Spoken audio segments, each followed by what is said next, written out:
Guess what? The Ducks have finally played hockey. We've actually got some NHL regular season hockey to talk about, including a split on the road. We'll talk about all of that on this edition of Locked On Anaheim Ducks, part of the Locked On Podcast Network.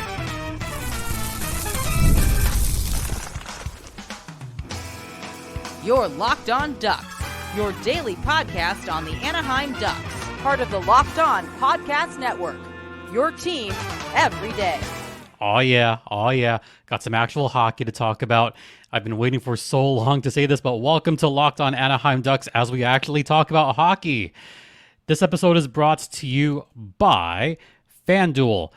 Place your first $5 bet and you'll get started with $200 in bonus bets guaranteed. Visit FanDuel.com to get started. Well, I'm your host, Jason Hernandez. And as I've said many times, I've been covering hockey for well over a decade. And, let's actually just have a little bit of fun and talk about this 2-game set. But I'm going to talk about the specifics of the games in a little bit. I want to get to my personal takeaway and there was a lot to take away from these 2 games. As I've mentioned before, the Ducks were the final team to start playing hockey.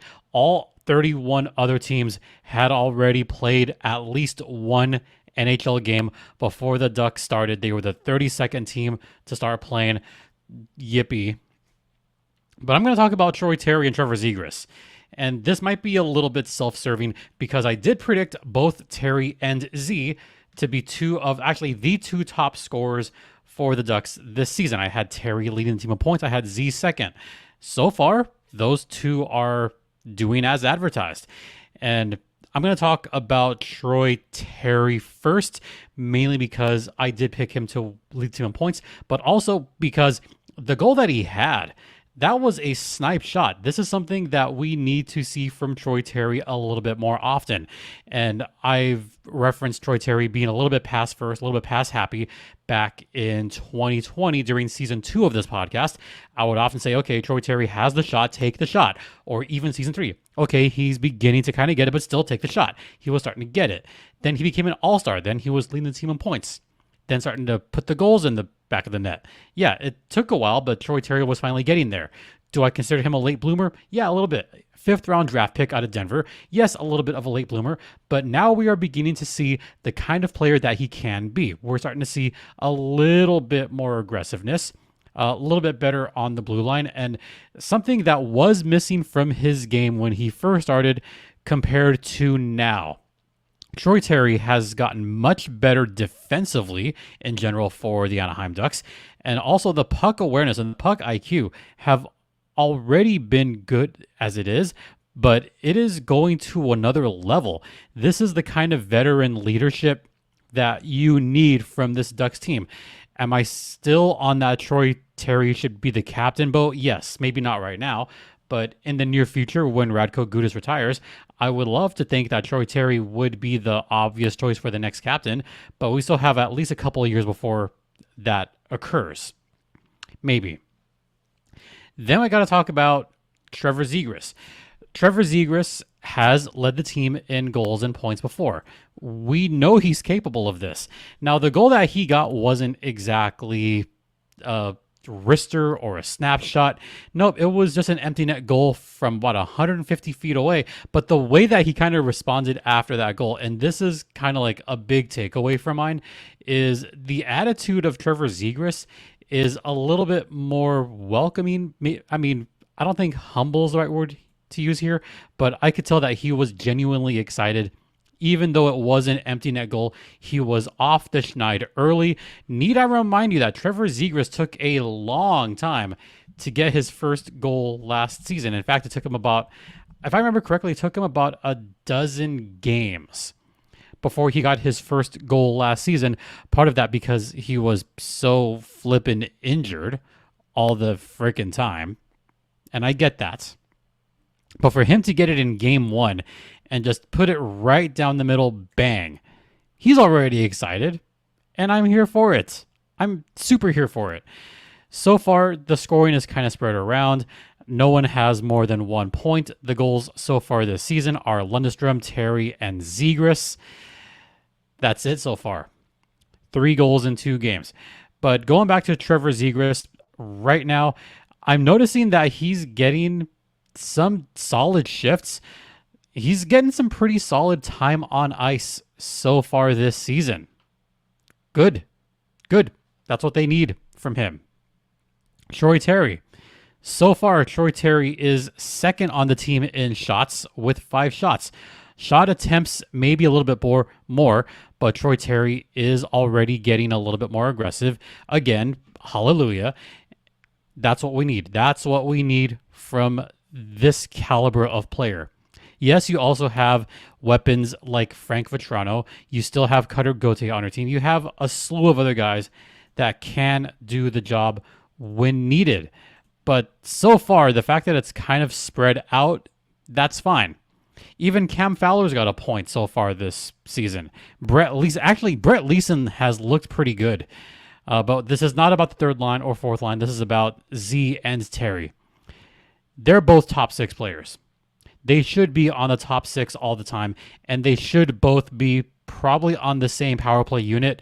Once that happens, then you're going to start to see the effects of having certain guys on the power play. You're going to start to see the goals come through. It's going to happen, folks. All right. One final thing about Troy Terry and Trevor Zegras. As I mentioned right now, Troy Terry has 5 shots on goal. Trevor Zegras has 4 shots on goal. So far, looking pretty solid. Of course, Zegras had the empty netter. And I was right, it was a dozen games. So far in Trevor Zegras' career, he's averaging about, I would say, like career-wise, about 0.7 points per game. Last season was kind of an anomaly. And a lot of fans were writing him off.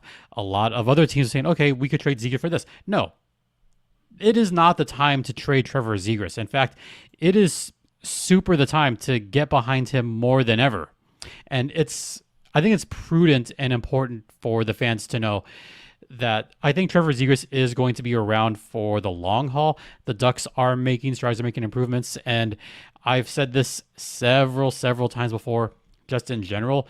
Have patience. Have patience with this team in general, but especially have patience with Trevor Zegras. He's still young, folks. Trevor Zegras is still kind of a baby in the league. He just turned 23 years old. So he's still got some good years ahead of him. And believe it or not, this is already his 5th season in the National Hockey League. Yes, you heard that right. 5 seasons in the NHL so far for Trevor Zegras. This is going to be a good year for him. This will be a breakout year for him. And by breakout, I mean compared to last season, but he was injured last season. This will be a good comeback story for Trevor Zegras. If he can pull off, I would say, 55 points this season. That would be good. We're going to head to the first intermission right now. I'm going to talk in detail about the 2 games that take place over the weekend. And then later on, I've got to talk about the power play. I may have been wrong on that prediction. We'll get to all of that on the other side. And now a brief word from FanDuel. And folks, if you haven't used FanDuel before, which is, by the way, America's #1 sportsbook, then you're completely missing out because you can start the season with a big return on FanDuel. Let's say you get a hunch in the middle of a game. You think a goal is going to get scored here. You think these points are going to go here. Well, hey, on FanDuel, you can check out the latest stats, view live play-by-play, and so much more on the same page where you place your bets. And by the way, you'll get started with $200 in bonus bets guaranteed when you place your first $5 bet. Hey, 5, just like Zegras' seasons. Ha ha ha.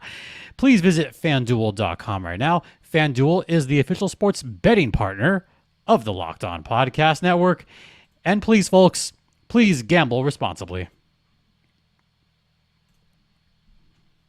Welcome back to Locked On Anaheim Ducks, part of the Locked On Podcast Network. Once again, you're locked in with Jason Hernandez.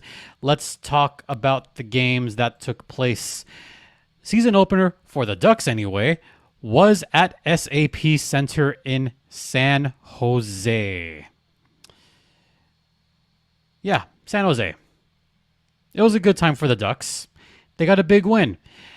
I should point out that it was kind of a big win because of who wasn't on the ice at the time, and that would be none other than Macklin Celebrini. Yes, Celebrini was out for the Ducks. For the Sharks rather. Macklin Celebrini is out with a lower body injury, so we don't know exactly how long he's going to be out. That kind of remains to be seen. So what do the Sharks do without Macklin Celebrini? Well, they kind of do absolutely nothing. Even though shots on goal were even 30-30, there was no finishing taking place during this game. Just a lot of, not really back and forth, but just a lot of weird hockey taking place. And by weird hockey, I mean really, really weird hockey. I think there was a goal that was taken back that, yeah, it's fine. There was an obvious offsides that took place. It was a very, very obvious call. I get that. So, score did remain 0-0 for a long time in this game. And it wasn't even until, I would say, the third period. Actually, no, second period, the Ducks began to actually get some quality shots on goal, but so did the Sharks. And that's where the bakery was closed. Lukas Dostal, the steady netminder, right now the number one for the Anaheim Ducks, stopped pretty much everything and the kitchen sink. In fact, okay, Lukas Dostal was amazing in this game. Yes, I know it's the Sharks without Macklin Celebrini, but there was still some good shot attempts, some good shots in general for the Sharks in this game. Was there some high danger chances? Yes, I think the Ducks had more high danger chances in this game. But give credit to Dostal when he had the chance to make some big saves. He made those big saves. He was 30 for 30 on this game, preserving the shutout for the Ducks.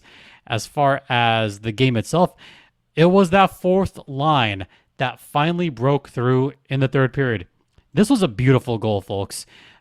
Ducks already had the puck inside their own. Actually, they had the puck kind of like brought up in their zone, and it was just a perfect entry.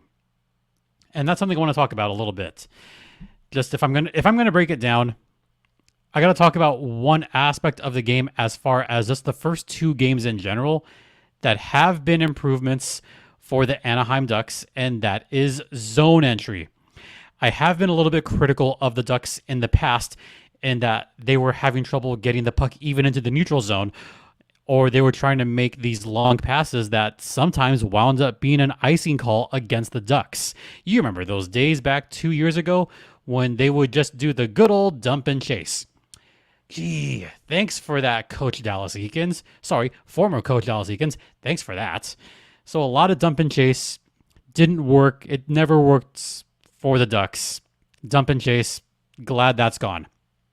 And what Greg Cronin has done with the Ducks now is he's had much more of a focus on just puck possession in general. That's been a big thing for Coach Greg Cronin, is holding onto the puck, finding those easy gaps in the neutral zone to at least get the puck into the zone. At least once you get the puck into the zone, you can fire it to the corner or fire it behind the net and see what happens, because at least your players are already in the zone or getting in the zone. Ducks so far this season in 2 games, small sample size, have had a good job on executing the F3.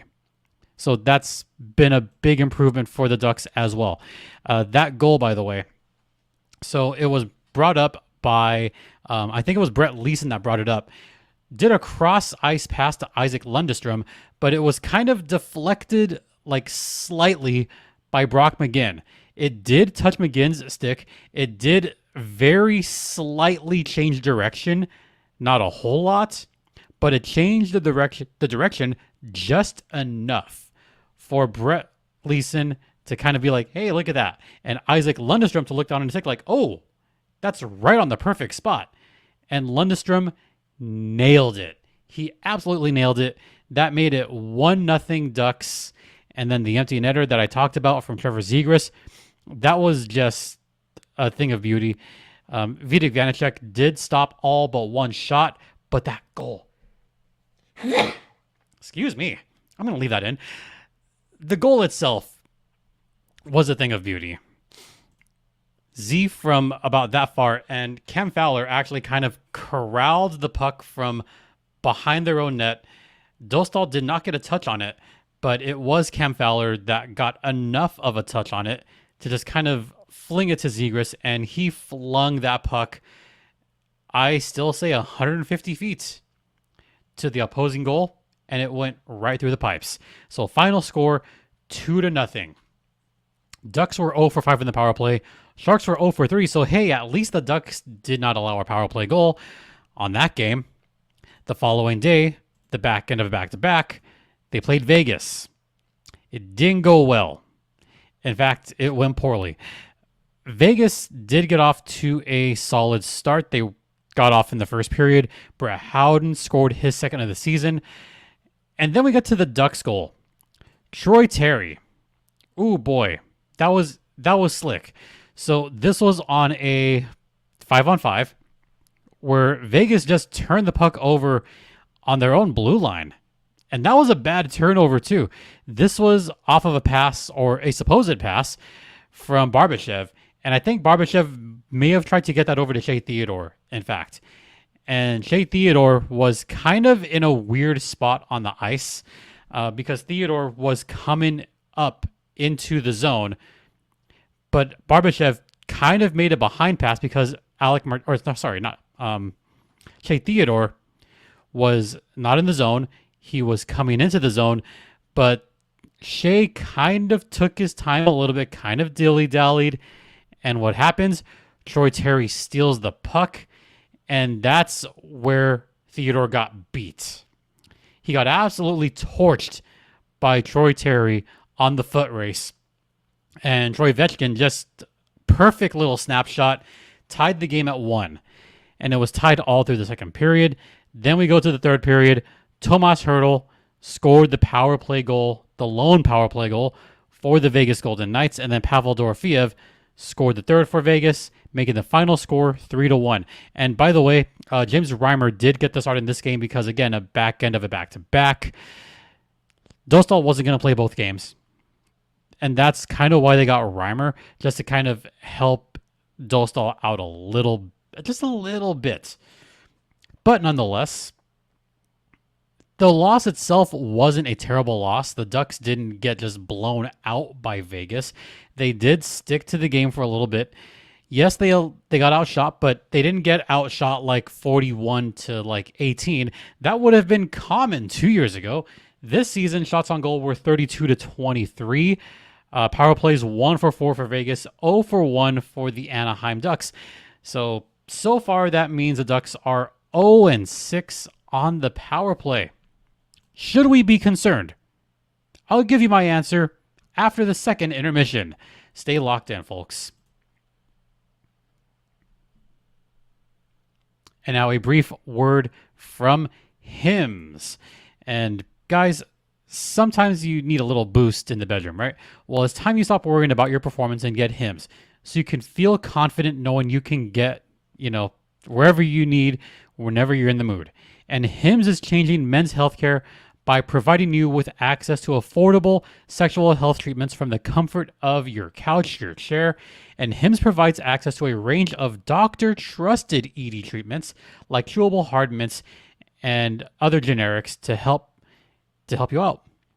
And the process is 100% online, so there's no need for uncomfortable doctor's visits. Just answer a series of questions on their site, and a medical provider will determine the right treatment option. And if prescribed, your medication ships directly to you in discreet packaging for free. No insurance is needed here. One low price covers everything from treatments to ongoing care. So start your free online visit today at hims.com/lockedon. That's HIMS.com/lockedon for your personalized ED treatment options. hims.com/lockedon. The products mentioned are chewable compounded products which are not approved by or verified for safety or effectiveness by the FDA. Prescriptions require an online consultation with a healthcare provider who will determine if appropriate. Restrictions apply. See website for details and important safety information. Subscription required. Price varies based on product and subscription plan from hims.com.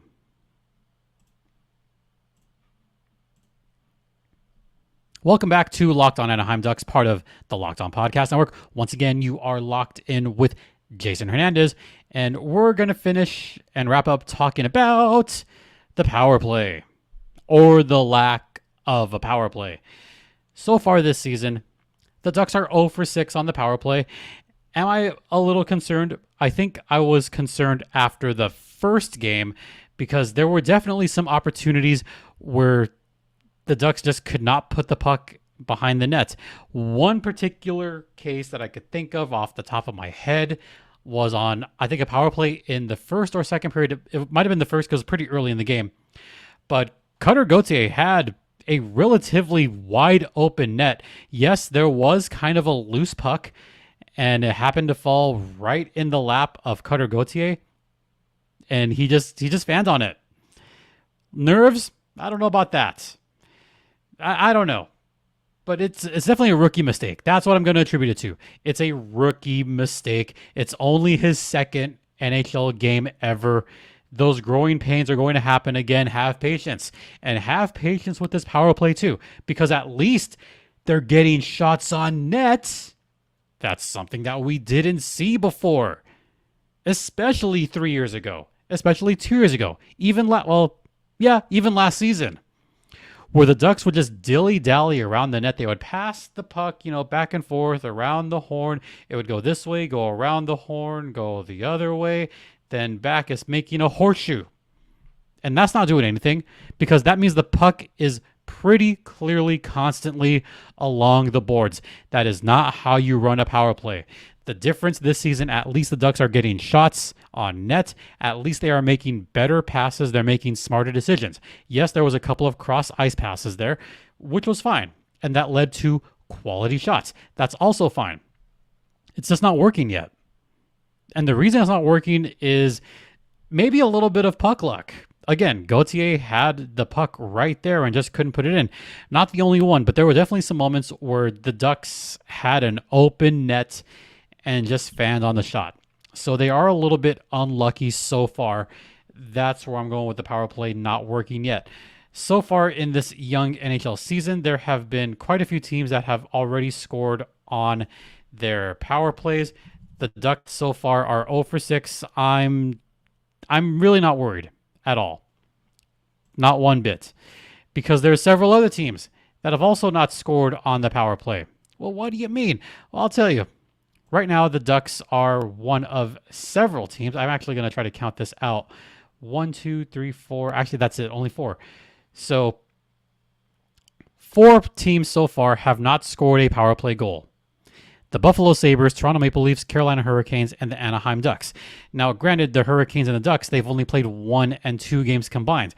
Buffalo's played 4 games. They haven't had a power play goal yet. As far as opportunities, yeah, the Ducks have had 6 opportunities. That's pretty solid so far. Buffalo's had 14 power play opportunities and they haven't scored.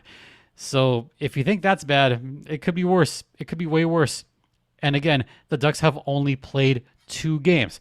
So that number of 6 is pretty low.